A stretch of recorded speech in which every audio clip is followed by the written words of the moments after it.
Congregação de Deus, palestra realizada em 1º de novembro de 1966. Neville Goddard.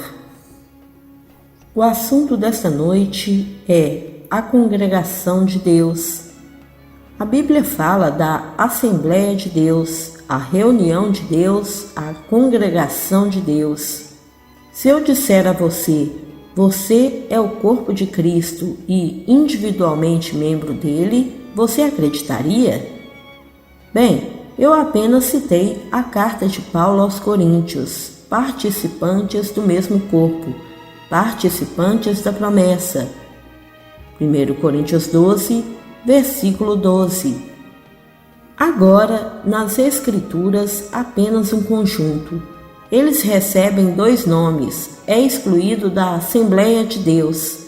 Somos informados de que todos eles se reuniram com um só homem na praça, diante do portão de água, e disseram ao escriba Esdras: traga o livro, a lei de Moisés que o Senhor deu a Israel. Esdras o trouxe e leu no capítulo 23 de Deuteronômio: nenhum amonita ou moabita entrará na Assembleia do Senhor para sempre. Deuteronômio 23, versículo 3. Agora, por que essa exclusão?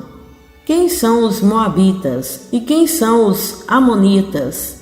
Como disse Blake, aquele que pode ser explicitado para o idiota não vale meu tempo, e os antigos acham que o que não era muito explícito era mais adequado para instrução, porque desperta as faculdades para agir.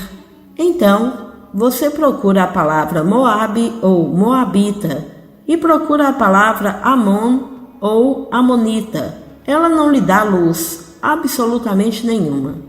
Mas você lê a história, apenas leia, e você verá que eles são filhos do incesto, filhos dos filhos e filhas de Ló. Isso está errado? A criança nasceu, nada de errado nisso. Não está dizendo que o filho nascido do incesto não é nascido de Deus. Mas isto mostra a segregação. Temos segregação não apenas nas raças. Temos na sociedade, em todas as esferas da vida. Você está completamente fora do registro social se casar fora do que eles consideram as pessoas certas. Temos corrida contra raça, temos religião contra religião. No mundo protestante, no mundo católico, em todos os cristãos, eles não sancionam o casamento entre eles. Tenho 3 irmãos casados com católicos. Eles não podiam se casar na igreja regular, casados à parte. Então, eles tiveram que ir a uma pequena capela para se casar porque não eram abençoados e suas esposas eram.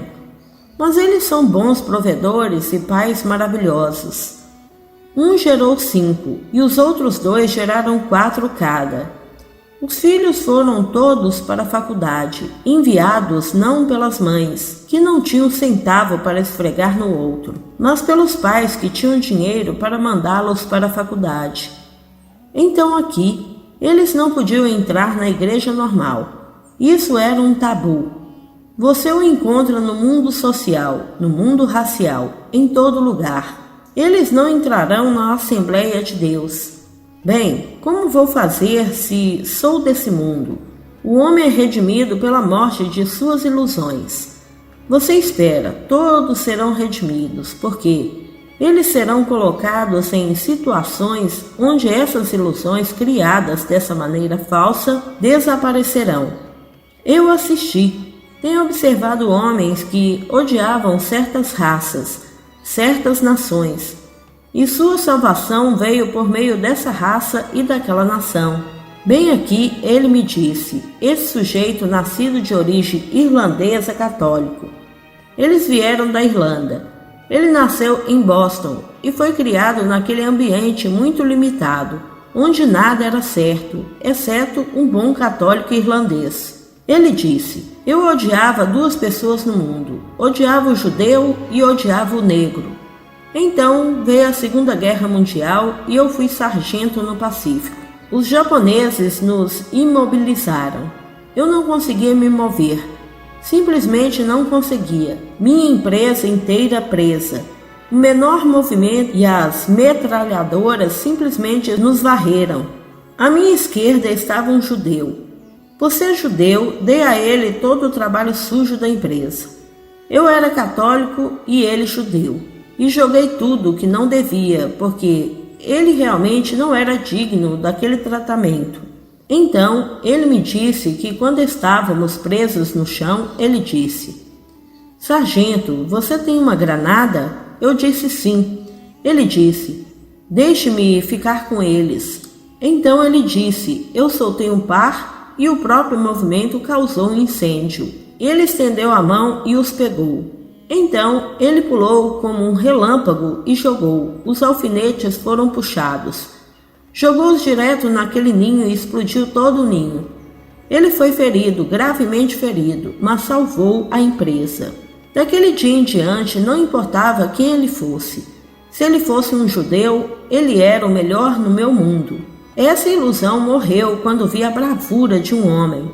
Sempre achei que eles eram covardes. E eu, o grande católico, não faria menção de me levantar para dar a minha vida, mas ele saltou para salvar outras pessoas e salvou toda a empresa. Eu voltei para a América. Eu ainda não havia superado meu preconceito do negro. Agora eu sou um construtor, tijolos, todas as coisas que entram na construção de edifícios. Em São Francisco, não voltei para Boston, fui ver minha família. Depois voltei para a costa oeste. Depois de passar um tempinho aqui, gostei. Então ele voltou. Outro trabalho em São Francisco, produzindo materiais para todas as construções. Um dia ocorreu uma explosão em minha fábrica e estou pegando fogo. Meu corpo inteiro está em chamas. E todos os caucasianos ao redor simplesmente estão com medo. Nenhum veio na minha direção. Este negro correu em minha direção. Levantou-me fisicamente, jogou-me no chão e deitou-se sobre mim. Sufocou com o seu corpo cada pequena centelha do meu corpo. Ele foi queimado, sim. Realmente queimado, mas salvou minha vida e a sufocou. E agora, como empregador de toda a obra de construção, se você é negro ou judeu, o homem morre pela morte de suas ilusões. Ele não é mais amonita ou moabita. Ele quebra a parede de divisão entre ele e o mundo, pois você é o corpo de Cristo, e individualmente membros dele. Mas enquanto você tiver a pequena membrana amarrando você sozinho e você não puder encontrar este porque eles são um mundo diferente, eles são um mundo totalmente diferente. Bem, então você nunca vai quebrar dessa parede e você nunca se juntará à Assembleia de Deus. Agora somos informados. Há apenas um corpo, um espírito, uma esperança, um Senhor, uma fé, um batismo, um Deus e Pai de todos nós, que está acima de tudo, e por todos, e em todos. Leia na carta de Paulo aos Efésios, capítulo 4. Ele repete a palavra umas 7 vezes, cada vez anexada a um substantivo.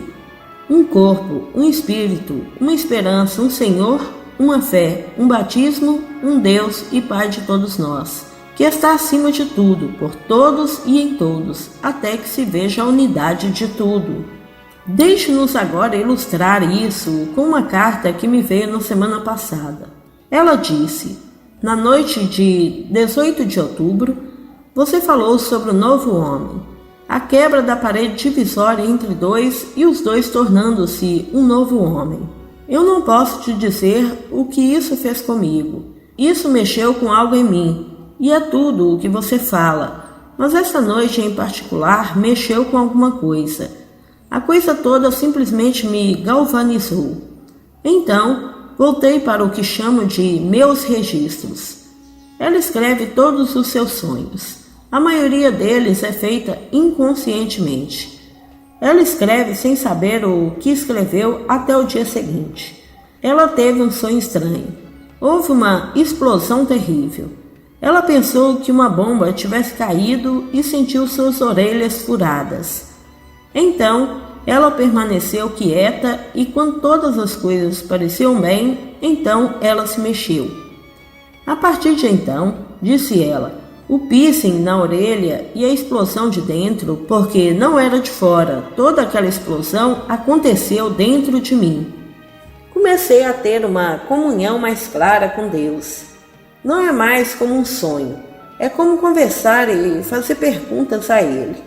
Cito as Escrituras, ele explica as Escrituras e é simplesmente uma comunhão íntima com Deus. Então, na noite do dia 18, depois de ouvir sua palestra sobre o novo homem, me senti em comunhão com Deus e disse a Deus: por que certos desejos demoram tanto e outros tão curtos e outros nunca? Por que tanto tempo para que alguns sejam realizados e outros sejam curtos e outros nunca sejam cumpridos? Deus me disse: todos os seus desejos serão realizados. A diferença no tempo entre o seu desejo e o seu cumprimento é esta. Agora, aqui está o que Deus disse a ela, e ela tinha tudo escrito no papel, como ela tinha naquela noite em comunhão com Deus, e as palavras voltaram audivelmente. Como você está ouvindo minhas palavras? E essas são as palavras. Depende do estado em que você estava quando desejava, e do estado em que você se encontra agora, porque não praticou a revisão. Você consegue imaginar isso? Depende do estado em que você estava quando desejou mais o estado em que está agora, porque não praticou a revisão. Não nos é dito nas Escrituras: tudo o que você deseja, creia que você o recebeu e você receberá. Marcos 11, versículo 24. Bem, se eu desejo algo, é uma confissão de que eu não tenho. Então, eu sei o estado em que estou quando desejo, isso é óbvio.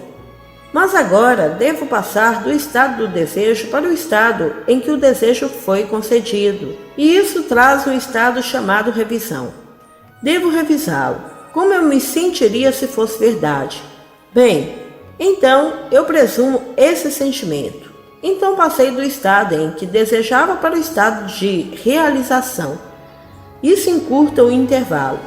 Se eu ainda permanecer no estado desejando, não pratiquei a revisão. Não coloquei em prática os ensinamentos das Escrituras. Então Deus disse a ela: o estado em que você estava quando desejou mais, o estado em que está agora porque não praticou a revisão. Então eu digo a todos, ouça com atenção. Estas são revelações que vêm rapidamente vindo, uma em cima de outra, por meio de todos que estão aqui. Isso me levou ao capítulo 17 de João, quando li aquela carta. É a maior oração já proferida. Todo o dia 17 é simplesmente uma meditação dentro de si. É chamada de oração sacerdotal. O Cristo terminou a obra que Deus lhe deu para fazer. Ele diz que é o próprio Deus. Eu e meu Pai somos um. Mas ele veio ao mundo da limitação, enviado do Pai, que é ele mesmo. Então ele se enviou. Porque quem me vê, vê aquele que me enviou. Ele veio ao mundo tendo abdicado de sua forma gloriosa e tendo assumido as limitações da carne, não fingindo, mas absorvendo completamente todas as limitações e fraquezas da carne, e então terminou a obra que veio fazer. Agora ele disse: glorifica-me contigo mesmo, com a glória que eu tinha contigo antes que o mundo existisse. João 17, versículo 5. Portanto, a primeira parte é dedicada à oração por si mesmo. Está dividida em 3 partes. A segunda parte é sua oração pelos discípulos, aqueles que me deste, aqueles em quem posso plantar a semente, sabendo que ela crescerá. Eles continuarão e espalharão. E finalmente ele ora por toda a Assembleia Universal. Então, ele o quebra em 3 partes. Primeiro para si mesmo, para voltar à glória que abdicou quando saiu, quando se fez homem. Tornando-se homem, ele o completou. e encontrou quem ousou acreditar na história mais inacreditável do mundo. Eles ousaram acreditar nele, e ele orou por aqueles que ousaram acreditar nele em um mundo de descrentes zombeteiros. Então, você pega a revelação que veio a esta senhora. É verdade. Deus fala ao homem por meio do sonho, e revelou a ela porque algumas coisas demoram e outras são curtas, longo por causa do estado em que você estava quando desejou. Faz diferença. E então você não praticou a revisão. Você poderia ter encurtado essa distância instantaneamente se tivesse realmente praticado a revisão e acreditado no que lhe foi dito, para assumir a sensação de que o seu desejo foi realizado. Se acredito que tenho o que desejo, não assumir a sensação de desejo realizado? É uma suposição, embora falsa, porque as Escrituras ensinam isso. Se eu persistir nela, permanecendo fiel a esse estado, ela se tornará realidade. E assim, o único excluído é aquele que está traçando um pequeno círculo ao redor de si. Como disse o poeta, ele traçou um círculo que me excluiu, infiel, canalha, uma coisa a desprezar. Mas o amor e eu tivemos a inteligência de vencer e traçamos um círculo que o acolheu. Assim, o círculo se expande e se expande enquanto eles ainda permanecem dentro de um pequeno círculo desenhado que eu sou melhor do que, sou mais santo do que, como meu amigo de Boston. Ele nasceu e foi criado como um bom católico irlandês, pensando que era melhor do que qualquer protestante do mundo e infinitamente melhor que um judeu e infinitamente melhor do que um negro. Então, ele continuou cegamente em seu estado, acreditando em todas essas coisas bobas, pura bobagem. E então, ele morreu para essas ilusões de uma forma que ele nunca poderia ter planejado. Como ele poderia planejar se incendiar e encontrar todos os caucasianos com medo de vir em seu socorro, porque ele se incendiou? E o negro vem e o joga no chão e se ensopa com o próprio corpo, e o sufoca, usando-se como manta. E quando todos os outros em sua companhia a quem ele não atribuiu a latrina, mas a deu ao judeu, e o judeu disse: "Dê-me uma granada, sargento." Ele desfez 2 do cinto e os passou silenciosamente. Ele puxou os alfinetes e o judeu, todos achavam que, por ser judeu, era um covarde. O único corajoso da empresa saltou e os jogou direto no ninho japonês e os explodiu em pedacinhos. Então, como eu entraria na Assembleia de Deus? Há apenas um corpo, apenas um espírito, apenas uma esperança, apenas um Senhor, apenas uma fé. Agora, isso significa que devo aceitar a chamada doutrina católica, a doutrina protestante com suas muitas divisões, ou essa doutrina? Não, apenas fé. Fé em quê? O pecado fundamental é a falta de fé em eu sou ele. Esse é o pecado fundamental. Se não acredito que sou ele, morro em meus pecados, continuo errando o alvo. Mas, se eu sou ele, existe alguma coisa fora de mim? Não há nada fora de mim se eu for ele. De modo que tudo o que eu contemplo, embora apareça do lado de fora, está dentro, em minha imaginação, do qual este mundo da mortalidade é apenas uma sombra. Blake. Então, você tem essas experiências maravilhosas e se pergunta: o que é objetivo, o que é subjetivo? E é totalmente dependente do nível em que a consciência está focada no momento. Esta noite eu encontraria o mundo tão real, não este mundo, e para mim parece o único mundo, é o objetivo para minha percepção. E se consigo me lembrar disso, que excluí no chamado sonho, me pareceria subjetivo. Então vou acordar com a memória do que fiz e será subjetivo, e o mundo ao qual voltei parecerá objetivo. Então, o que é objetivo e o que é subjetivo? O todo está acontecendo dentro de mim. Então, quando eu voltei com a lembrança de que conheci Abdullah ontem à noite, conheci meu pai, conheci meu irmão, conheci todas essas pessoas e elas não estão mais aqui neste mundo, mas eram tão reais e tão maravilhosas. Eu os abracei, os beijei, os senti e nós nos divertíamos muito e então eu voltei. Qualquer psiquiatra moderno diria: bem, Neville, você sabe que eles são apenas imagens da imaginação. Eu dizia a ele: eles são tão sólidos quanto você. Quando os toquei, minha mão não passou por eles. Quando conversei com eles, eles não pareciam ser uma coisa pequena do lado de fora. Mas admito que são imagens da imaginação. Mas o que você pensa que é agora? Ele ficaria mortificado se eu dissesse a ele que ele não difere agora do que ele chama de mundo real, daquele mundo que ele chama de mundo irreal, porque aquilo era tão real quanto ao que agora experimento. Então, o que é realidade? Então aqui todo o vasto mundo está se desenvolvendo dentro do homem, e Deus é homem, o homem é Deus. E esse corpo eterno do homem é a imaginação, e esse é o próprio Deus. Blake. Então, quando eu desejo algo, quanto tempo levará? Quanto tempo, ó Senhor? Bem, a medida é onde você está em relação ao que deseja. Mas se você revisar seu estado atual de modo que seja um com o estado desejado, de modo que esteja se deleitando com o sentimento do desejo realizado, não levará muito tempo. Simplesmente virá porque você está morando no presente, no agora. Quando digo eu sou, isso é passado, isso é futuro, não está presente? E qual é o nome dele? Não sou eu? E esse é o meu nome para sempre, e por este nome serei conhecido de geração em geração. Êxodo 3, versículo 14. Bem, não é algo que já passou.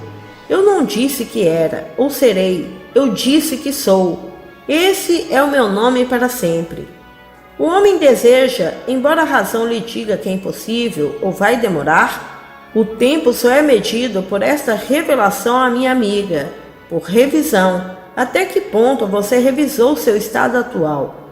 Você pode se aproximar se quiser, mas não se aproxime. Venha direto para o estado que quando você desejar, e tudo o que desejar, quando você orar, acredite que você o recebeu e você irá.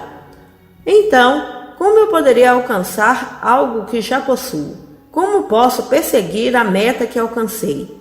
Então, homens que não aceitaram isso, você os encontra correndo de um pilar a outro, buscando. E você se pergunta por que eles estão buscando um novo acesso a uma meta já alcançada e por quê? Tem amigos meus, e como todas as pessoas, é a velha história. A familiaridade gera desprezo. Eles conhecem você como homem, suas fraquezas. Eles o conhecem intimamente como homem e não querem isso. Eles querem algo chamado de homem santo. Algo que tem um odor, que não é lavado. Você sabe que é um homem santo. Eles vão segui-lo por toda parte porque ele é muito santo. Ele diz que é. Eles irão por todo mundo atrás deste homem santo e finalmente descobrirão que ele também tem pés de barro. Desiludidos, eles vão para outro lugar. Eles continuam procurando e procurando. Eles não aceitarão o único caminho. Só existe um caminho, apenas uma fé, apenas uma esperança. Bem, qual é a esperança? Você e eu suportaremos todos os fardos do mundo com paciência, se acharmos que é inevitável. Mas esse mesmo fardo se torna insuportável assim que houver esperança de escapar.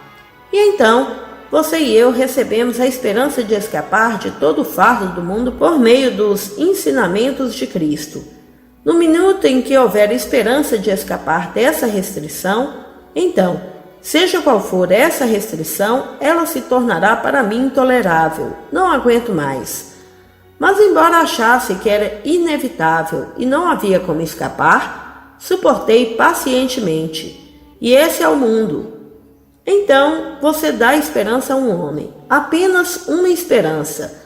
A Bíblia fala da esperança: fé, esperança e amor, esses três. Essas são as grandes virtudes com as quais toda a vasta civilização é feita. Dê-lhe esperança para escapar das limitações do nascimento. Dê-lhe fé na única realidade, fé em que eu sou Ele. E finalmente você descobrirá que esse ser é amor infinito. Então ele começa neste capítulo 4. Apenas um corpo. Isso eu sei por experiência própria. Você está reunido um por um nesta assembleia. E quando você está reunido, é somente um corpo.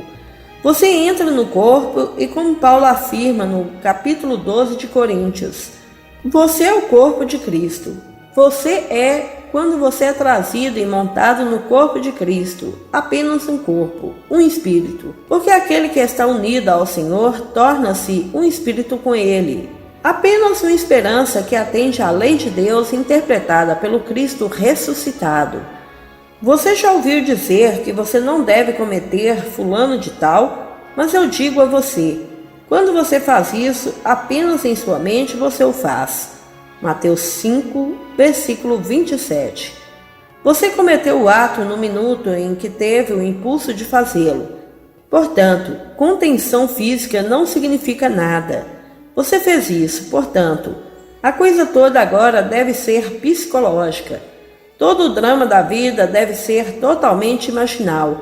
Se eu cometi o ato de adultério por querer ter um caso com outra, embora não o fizesse, a contenção porque contemplei as consequências de minhas ações, fui pego, o constrangimento, ou isso, aquilo ou aquilo. Então eu contemplo o impulso. Bem, o impulso foi o ato que ele nos conta. Portanto, se o impulso é o ato, devo começar a ser disciplinado e aprender como realmente discriminar todas as minhas escolhas neste mundo.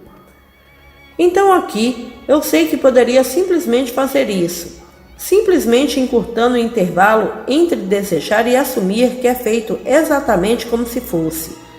Então, essa é a esperança, eu escapei. Um Senhor, qual é o seu nome? Eu sou. A palavra Senhor na Bíblia é sempre traduzida como eu sou. Agora, uma fé, fé no eu sou, um batismo. É quando você fica diante do Cristo ressuscitado. E depois de sua confissão de fé de que a maior coisa do mundo é o amor, Ele te abraça. E você se mistura com o corpo dele. E você se torna um. Isso é o batismo com o Espírito Santo. E o que Deus uniu, nenhum homem separe. Você que era sua emanação, você era a emanação. Agora Ele a traz de volta e se apega a ela. E eles se tornam um, então um batismo. Agora ele chega ao fim, um só Deus e Pai de todos nós, que está acima de tudo, e por todos, e em todos. Então, a paternidade se revela em você, e você se levanta e vê o unigênito, que é o resultado de sua passagem por todos esses estados. Pois aquele que está diante de você, personificando todas as gerações de homens, é o eterno jovem Davi. Porque você passou por tudo e quebrou todas as pequenas membranas que o colocaria em um pequeno círculo após o outro. E finalmente você superou, e há apenas um Deus e Pai de todos nós, e você é Ele. Portanto, no final há apenas um. Vivemos como um homem, contraindo nossos infinitos sentidos, contemplamos multidão, multidão de nações, ou expandindo, contemplamos um, como um homem contendo a família universal, e aquele homem a quem chamamos Jesus, o Cristo. Então, quando você agora é um com o corpo de Jesus, o Cristo, você é Jesus, o Cristo. Apenas um Cristo. Por agora você está desamarrado com Ele, um Espírito. E agora você sabe exatamente o que é a única fé, o que é o único Senhor, o que tudo é. Só existe um. Quero agradecer a esta senhora por sua comunhão perfeitamente maravilhosa com Deus e por compartilhá-la conosco, para que eu, por sua vez, pudesse compartilhá-la com aqueles que estão aqui. Portanto, nesta oração maravilhosa, bem no final, leia. Há apenas 26 versículos. Tente memorizá-lo. 26 versos. A maior oração já registrada, a oração do sumo sacerdote. E ele é o sumo sacerdote segundo a ordem de Melquisedeque, que não teve pai, nem mãe, nem princípio, nem fim, nem genealogia, porque ele é a fonte de tudo o que existe. Então agora ele irradia uma oração. Divide em 3 partes seu retorno. Não estou mais no mundo, disse ele. Santo Padre, guarda-os em teu nome, para que quando me deste, para que sejam um como nós. Deixa-lhes a conhecer o teu nome e tornarei conhecido que o amor com que me tens amado esteja neles e eu neles. Termina ele. O amor com que me amaste pode estar neles e eu neles. Ele o precede dizendo, ó Pai justo, o mundo não te conheceu, mas eu te conheço, e eu lhes fiz saber o teu nome. Não consigo conceber nada mais bonito do que aquele versículo 17 de João. Quando você lê e se perde, eu te desafio a conter as lágrimas. É o único capítulo que o velho Abi, meu amigo Abdullah, insistiu que guardássemos na memória. Todo mundo tinha que saber disso. Sem leitura de livros, você se levanta e junto diríamos o capítulo 17 de João. Ele diria, e então ele sempre fechava com louvado seja essa unidade que é a nossa unidade. Um em todos e todos em um. Todos nós tínhamos que simplesmente nos levantar no final da reunião e recitar o capítulo 17 de João. Foi introduzido na mente de todos os presentes. Você lê, se não sabe, lê quando vai para sua casa. Amado irmão, se você ainda não é inscrito em nosso canal, se inscreva, ative o sininho de notificações e compartilhe esse vídeo com nossos irmãos a terem esse conhecimento.